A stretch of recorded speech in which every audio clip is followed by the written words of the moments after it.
কোনগুলো?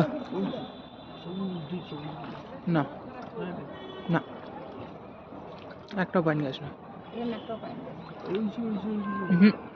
একটা পাইন গাছ না। পাইন গাছের পাতা পুরো চুলের মতো পাতলা পাতলা। এইখানে পাইন গাছ নাই।